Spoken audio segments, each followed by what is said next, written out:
Un chien qui s'éloigne en promenade, c'est embêtant. Mais un chien qui refuse de revenir quand on l'appelle, là c'est dangereux. Mia, tu viens?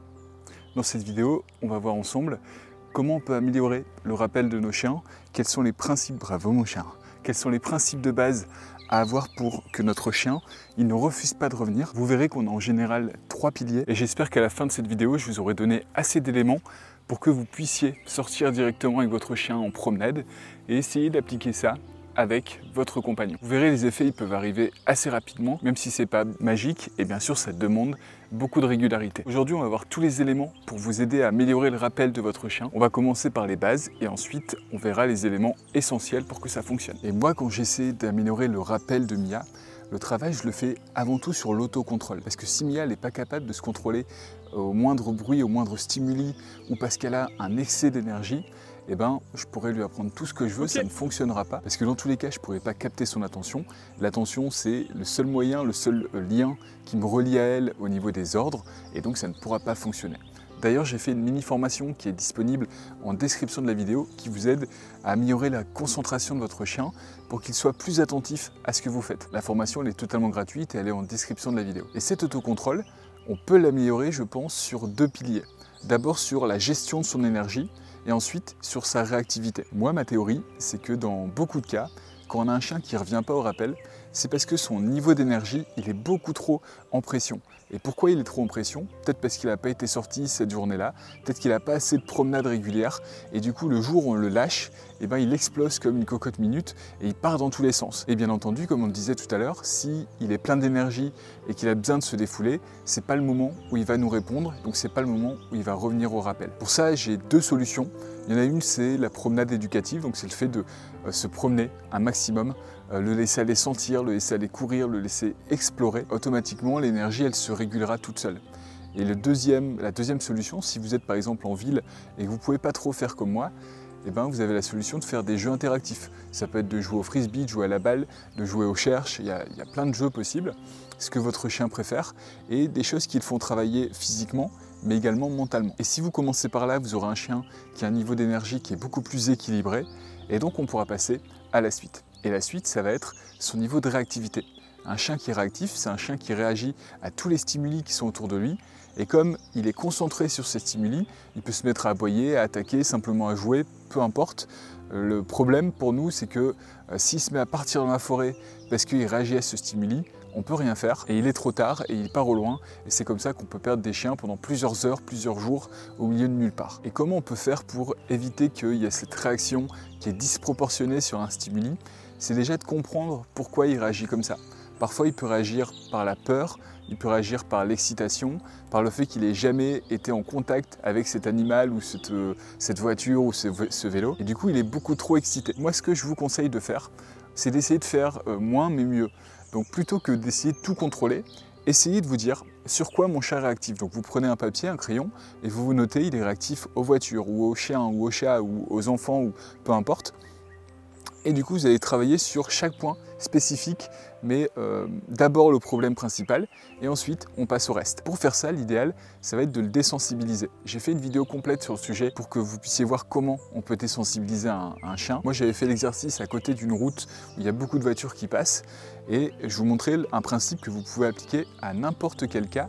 Et par contre, en faisant attention au niveau de la sécurité, là j'étais sans laisse, sans longe, mais vous, si votre chien est vraiment réactif, il faudra forcément qu'il y ait une longe et que vous gardiez des distances de sécurité qui sont assez élevées. Et maintenant qu'on a géré tout l'autocontrôle, le deuxième point, ça va être quel niveau de confiance on a mis entre nous et notre chien. Alors si votre chien ne revient pas parce qu'il y a un manque de confiance, je vais vous donner quelques pistes, mais ce ne sera pas une liste exhaustive.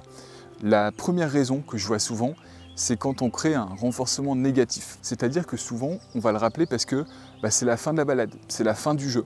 Et du coup, lui, il va associer le fait de revenir à l'arrêt de quelque chose qu'il aime bien. Et lui, il n'a pas envie. Si Mia, je lui dis « reviens au pied », et dès qu'elle revient, on arrête la balade et on rentre à la maison, au bout d'un moment, elle va se dire qu'en fait, j'ai beaucoup plus intérêt à ne pas revenir et à ne pas obéir pour pouvoir continuer un maximum ce que j'aime faire. Donc ce qu'il faudra faire, c'est plutôt essayer d'associer le fait de revenir au pied, le fait de rappeler notre chien, l'associer à quelque chose qui est sympa pour eux. Et cette chose qui est sympathique, Souvent c'est une friandise, mais il peut revenir pour du jeu, il peut revenir pour une caresse. C'est vraiment cette notion de se dire que si je veux que mon chien y revienne, il faut que j'ai renforcé positivement cette commande. Donc lorsqu'il revient, il s'attend à avoir quelque chose qui est bien.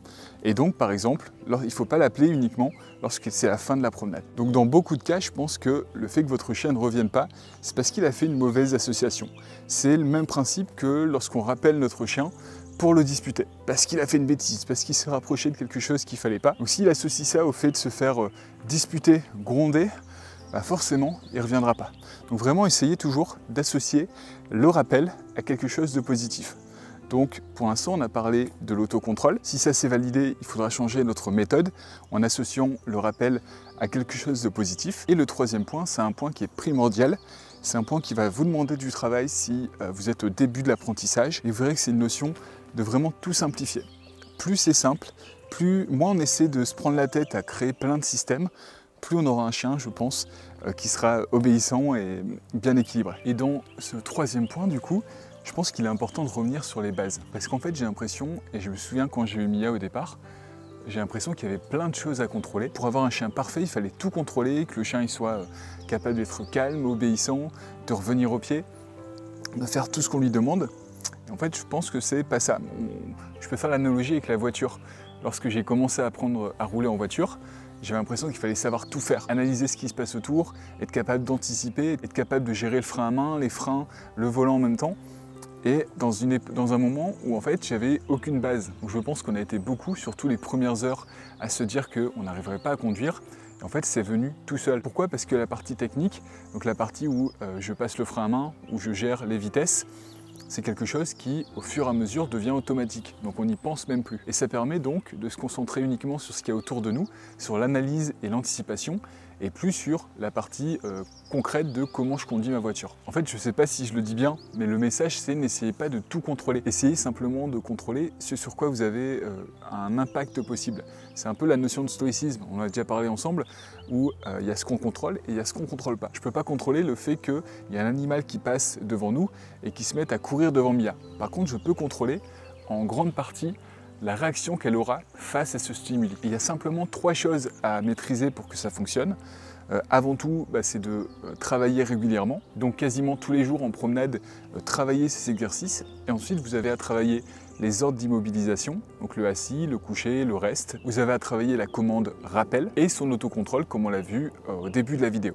Si vous avez ces 3 éléments-là, vous aurez un chien qui reviendra au rappel et vous pourrez le lâcher enfin, sans sa longe, sans sa laisse, pour qu'il puisse courir autour de vous et profiter. Alors bien sûr, c'est quelque chose qui ne va pas se faire en 2 jours.